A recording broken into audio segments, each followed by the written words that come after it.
I guess it was about a decade ago. I thought I'd give myself a painting subject by writing a little story.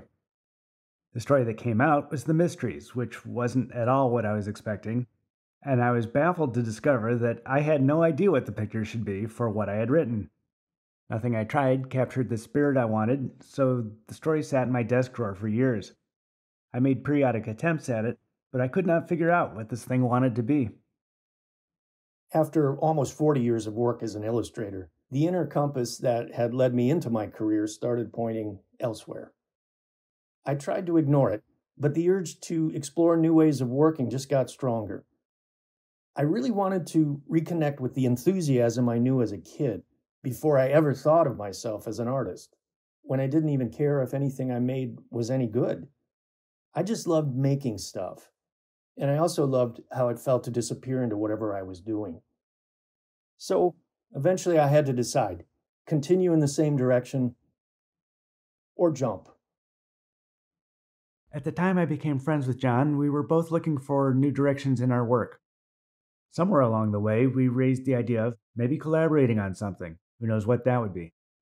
And I mentioned that I had this peculiar story sitting in my desk. There was no discernible audience for it, and so far as I could tell, it was unillustratable. John was intrigued, so we decided to try it. Neither of us is naturally inclined towards collaboration, and early on, John said, there's a reason why visual artists don't work together on the same pictures. He was right. It's like driving a car with two steering wheels.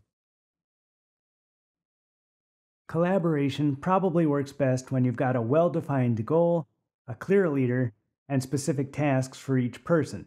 Think of an animation studio or an orchestra. But that wasn't the kind of collaboration I wanted at all. I wasn't looking for an assistant.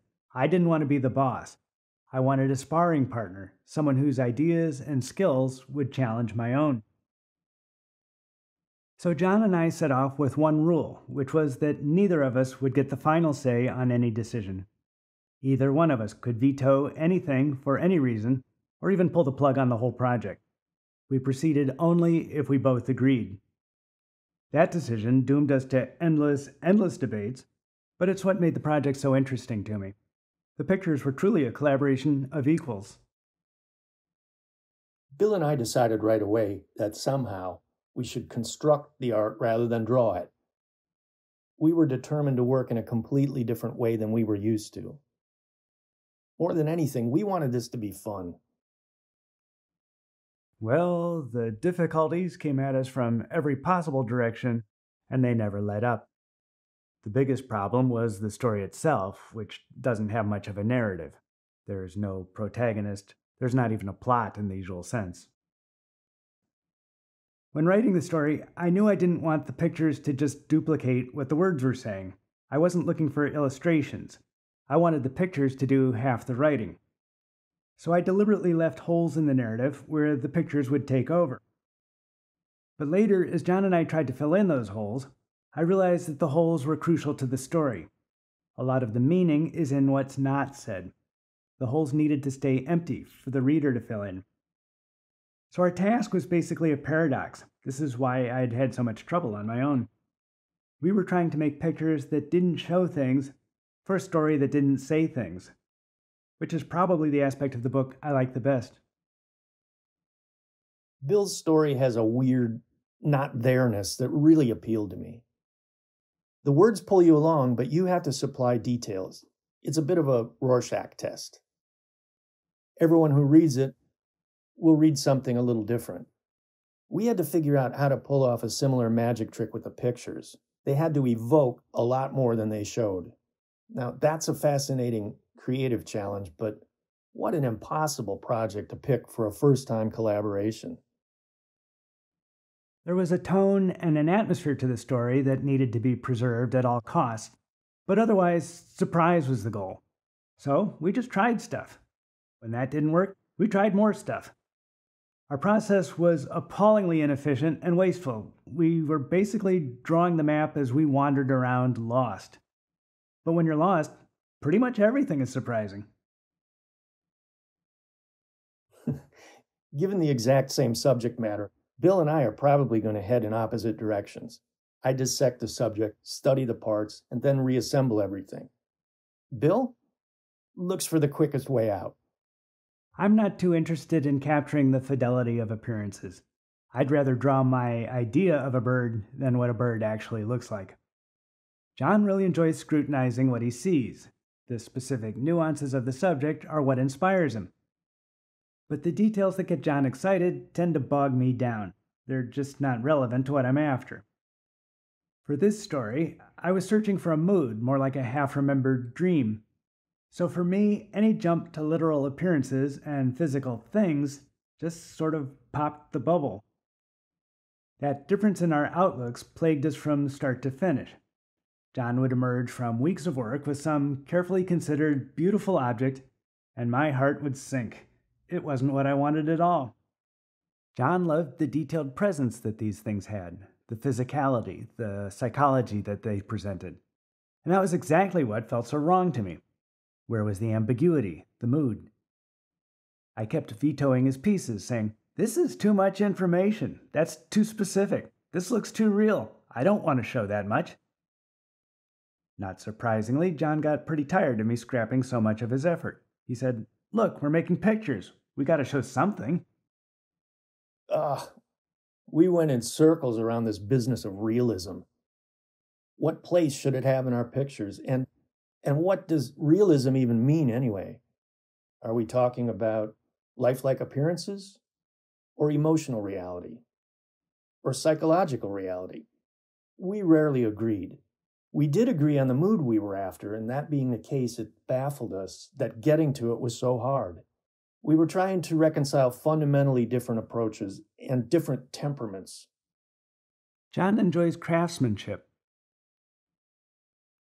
If you look at his caricatures, you can see the care and love of process. He likes to know where he's going, plan his attack, and proceed logically and patiently to his intended conclusion. I don't work that way at all. I don't want to know where the picture is going. I want the result to surprise me. I don't make precious objects, and I expect to make radical changes right up to the very end. I try to keep the question marks going as long as possible. It would be hard to overstate the incompatibility of our creative approaches. Now I understand why bands break up in the recording studio. We didn't do much planning. That was far too sensible for Bill. No, we dove in, all in, developing what might become a final piece until it was clear that it wasn't working. Then we'd start over again. We didn't know what we wanted, but we knew what we didn't want once we saw it. Our collaboration wasn't a matter of compromise so much as collision. Over and over, we hurled ourselves at each other. My detailed realism smashing into Bill's stripped-down primitivism. This dumb method created tons of debris, and also flashes of lightning that could not have happened any other way. The truly remarkable thing is that it never got personal. Bill and I argued about what was best for the pictures, but it was a given that we always had each other's backs. Working through differences toward a common purpose is practically an act of defiance these days, and I'm as proud of that as of any other aspect of the collaboration. We tried everything we could think of, but nothing worked. The happier one of us was, the less the other liked it. At the end of the first year, we literally had nothing to show for our trouble. We dumped everything and started over. Trying to compromise and bend toward the middle just left us both exasperated. Largely out of desperation, we stuck my rough things next to John's crafted things, and that was the breakthrough. The juxtaposition made no sense stylistically, but the visual tension of that incompatibility created a weird energy, and we both recognized it. That was the surprise we'd been looking for. Things clicked when we gave up. When we accepted there was never going to be some magic style that split the difference between us. The experience of being lost, that was our common ground. John's work constantly challenged my expectations, and that forced me to refine my ideas and really dig down to what I was trying to get at. It was confusing and sometimes maddening, but I was energized by the constant problem solving. The people in Bill's story aren't described, so how to depict them was wide open. That threw me off balance. I'm used to making portraits of specific faces. I'm good at that. I have almost no experience inventing faces. I tried zeroing in on expressions that matched what was happening in the story, but it seemed contrived. I got frustrated. I suggested that John just make a pile of heads however he wanted. Let the sculptors audition and suggest their own needs. Rather than worry about what these people were supposed to look like, I mushed clay around until I saw something, and then I followed it. It worked. One after another faces more or less volunteered, not one of which I would have been able to envision up front. That turned my usual way of working inside out. It was a revelation to me, and it's one of the real treasures that I took from this collaboration.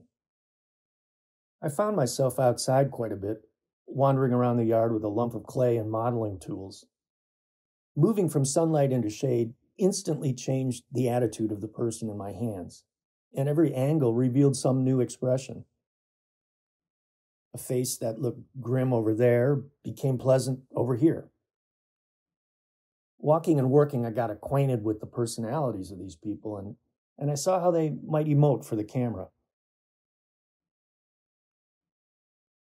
So one day I received a well-packaged box of heads. It was really fun. You would see possibilities that you hadn't thought of when you looked at the heads from some unexpected view. Choosing a head almost randomly would bring new interpretations to the figures. They were constantly surprising. They started shaping the pictures by themselves. I was initially excited to photograph our constructions, thinking maybe we'd even use real cameras and film. But we soon realized that this would mean committing early on to a specific assembly. Choosing the view, choosing the light, and our constant improvising made that impossible. I wanted the flexibility to rethink every decision and completely reinvent the picture 100 times as my understanding of it developed. Also, try as I might to resist it, the nuances of John's constructions kept setting the bar for a certain kind of visual sophistication. The pictures were getting very complicated to orchestrate. Each one of our pictures is a collage of some kind. A Frankenstein patchwork of mismatched pieces that really only fit together because we said they had to.